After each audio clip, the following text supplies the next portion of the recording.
আসসালামু আলাইকুম, শুভ সন্ধ্যা। যেখান থেকে আমার ভিডিও দেখছেন সকলকে আন্তরিক অভিনন্দন, শুভেচ্ছা ও ভালোবাসা। আমি মোহাম্মদ শিব্বির আহমেদ, চ্যানেল বাংলা 78 থেকে বলছি। আমি যে রিপোর্টটি পড়তেছিলাম সেটার পার্ট 2।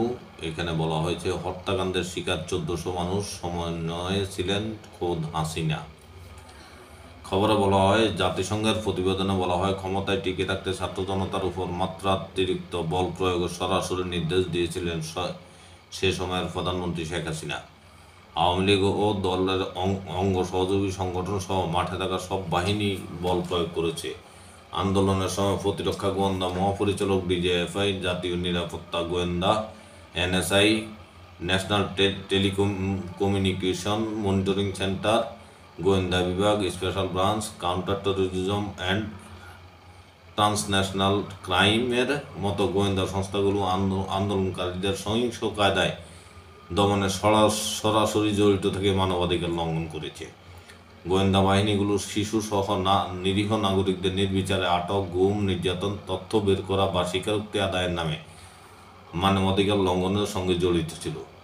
জাতিসংঘের তদন্ত প্রতিবেদনে আরও বলা হয়েছে, জুলাই আগস্টে 1400 মানুষ হত্যাকাণ্ডের শিকার হয়েছে, যাদের বেশিরভাগই নিরাপত্তা বাহিনী চালানো সামরিক অস্ত্র ও শটগানের গুলিতে মারা যায়। হাজারো ছাত্র জনতা গুরুতর ও চিরতর আহত হয়েছে। 11,700-র বেশি মানুষকে র্যাব ও পুলিশ গ্রেপ্তার করেছে। নিহতদের মধ্যে 118 জনই শিশু। পুলিশ সহ অন্যান্য নিরাপত্তা বাহিনী শিশুদের লক্ষ্যবস্তু বানিয়ে টার্গেট কিলিং, ইচ্ছা করে পঙ্গু করা, নির্বিচারে গ্রেপ্তার, অমানসিক নির্যাতন সহ বিভিন্ন কায়দায় বল প্রয়োগ করেছে। আন্দোলনের শুরুতে নিরাপত্তা বাহিনী ও আওয়ামী লীগের সদস্যরা নারী ও মেয়েদের উপর হামলা করেছে। এগুলো যৌন ও লিঙ্গভিত্তিক সহিংসতা ছিল। এগুলোকে প্রতিশোধমূলক সহিংসতা বলছে জাতিসংঘ।